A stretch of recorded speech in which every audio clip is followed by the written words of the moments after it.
Hey everyone, welcome back to my channel. My name is Courtney and I'm so happy that you're here today. I teach travel tips and travel hacking, all so that you can travel more for less. Today I'm going to be talking about my top tips for packing a carry-on bag. Now, if you're like me, I always want to pack a lot of stuff, a lot of outfits, hair products, makeup products, whatever it may be.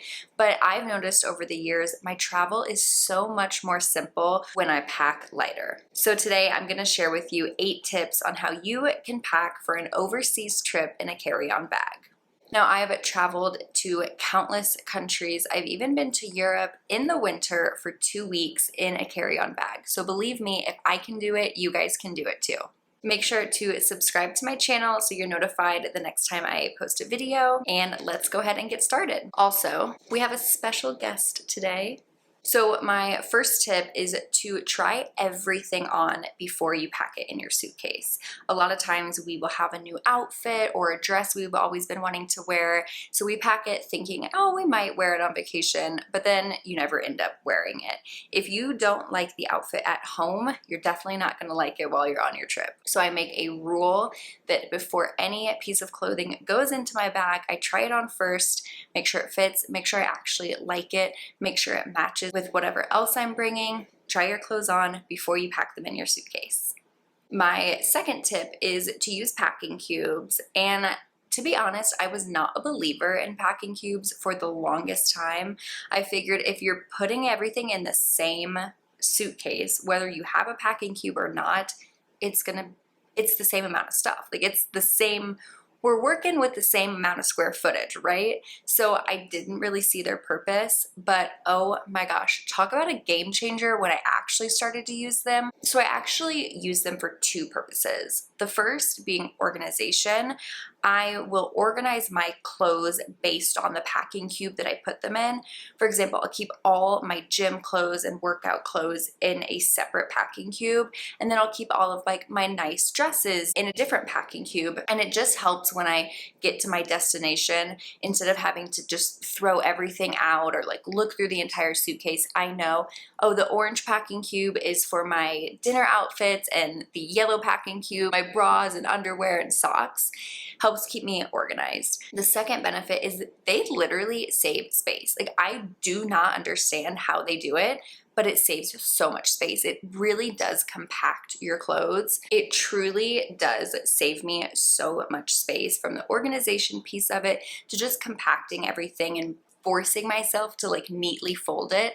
So I highly encourage, if you have not yet tried packing cubes, please do, because I really do think it'll help you fit all of your stuff in a carry-on bag. Okay, number 3 is to pack versatile items and plan your outfits ahead of time.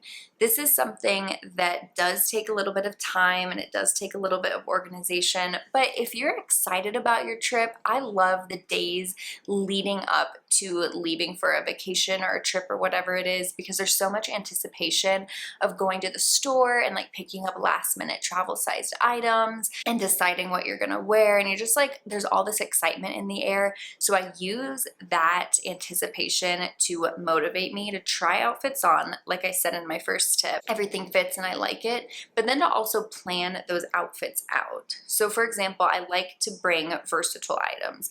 I will always bring at least one sweater that's like a neutral color that I can wear on its own, or I can wear it with a dress, or I'll bring a pair of pants that can be daytime and dressed down, but I could also pair it with like a nicer shirt and dress them up for a night. So you just need to go into your closet, see what items you have, try to be versatile, try to bring things that you can definitely use more than once. And I know that seems kind of like common sense, and when you think about it, you're like, yeah, sure, this dress I could wear like once or twice, but until you actually put the clothes on and really plan it out in your head. I'll even take photos when I'm at home, like, okay, standing in my mirror wearing the outfit, and then have them in an album on my phone, so that when I'm traveling and I'm like, I don't know what I want to wear tonight, swipe through the photos and already see them on. It makes getting ready faster. It makes, and of course, before the trip, it makes packing easier. Tip number 4 is to limit the number of shoes that you're bringing. And again, for you fashionistas, I know that this is hard. Shoes are easily the biggest way to waste space in your bag. So I always will wear most bulky pair of shoes when I'm on the plane or like my actual travel day. That way I don't have to put them in my bag. But then again, I try to pick versatile shoes. I try to bring at least, if I'm traveling in the summer, I'll at least bring one pair of flip-flops because they're really small. I can kind of dress them up or dress them down. I'll wear my tennis shoes because they're typically bulky. And then depending on what kind of trip it is, maybe I'll pack a little pair of heels. But again, you do not need to bring too many shoes. No one's looking at your outfits more than you are. So less is more. And trust me, I get it. I've been there, but your travel will be so much easier if you don't overstuff your bag. My next tip is one of my favorite ones, and it's called the pack for a day approach. And what this means is you sit there and you kind of visualize morning through night. What do you need in one day? So for example, I'd be like, okay, I wake up and I'd brush my teeth and I'd wash my face and I'd probably put a little bit of makeup on, and then I'd put my day outfit on. And then I'd go out and I'd go exploring, and let's just say I wear a pair of trousers, a loose blouse, and a cardigan. And then I just put my flip-flops on. So then I go and I explore for the day, and then I come home. You know, we're out, we're on vacation, we are going to museums, and our day is just packed full of activities. So then we get back to the hotel and it's time to shower and change and go to dinner.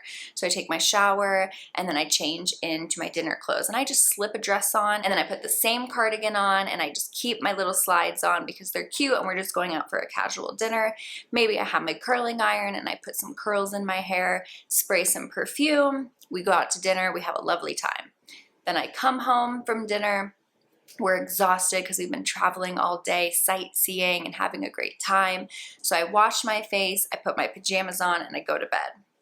That is a pretty typical day in one of my vacations. So then I look at that day and I'm like, okay, I didn't need the pair of heels. I didn't need the 3 shades of lipstick. I didn't need 2 different day outfits and 2 different night outfits. When you look at just a snapshot of what one day in your vacation looks like, you can then really prioritize, what is it that I really need? If you need it for a day, then you're gonna need it on your trip.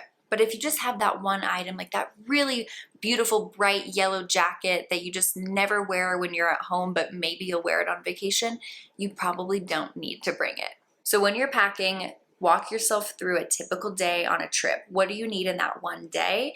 And then make the list for making it in your bag. And then my last tip for you is to avoid last minute stress packing. This happens to me the morning of my trip. I'm worried that I forgot something, so I'm doing like laps around my house. Like, oh, well, I might need this and I might need this. And I end up shoving things into my bag that weren't originally on my list, that weren't even a thought yesterday when I was packing. But for some reason, that pre-trip stress and panic has sent me into a spiral thinking that I need these last minute things. Just remember to stick to your list and you'll be good. Just to share a fun little story with you, one time Jared and I were traveling, and I think we were in Scotland at the time, and we had a taxi picking us up, taking us to the train. And when he came and picked us up, he put our bags in the trunk, and then we had some small talk in the car, and he asked, oh, like, where are you from? And we were like, we're from the States. And he was shocked. He was like, oh wow, you pack so light for Americans. Because it's very commonly known that Americans have the stereotype of overpacking when they do go overseas. And I see it all the time. I see people with multiple checked bags trying to get on and off trains and in and out of Ubers, and they're walking these big bags up these cobblestone streets, and it looks like such a pain. So I'm very proud that that taxi driver didn't think we were Americans, just in the sense that we packed so light. We looked like we were just probably inner city Europe traveling. So I wear it like a badge of honor. Anyways, I hope that you found these tips helpful. If you have any tips that you swear by, be sure to leave them in the comments below so that we can help others pack light for their next vacation. If you enjoyed this video, please be sure to like and subscribe, and I'll see you guys in the next one.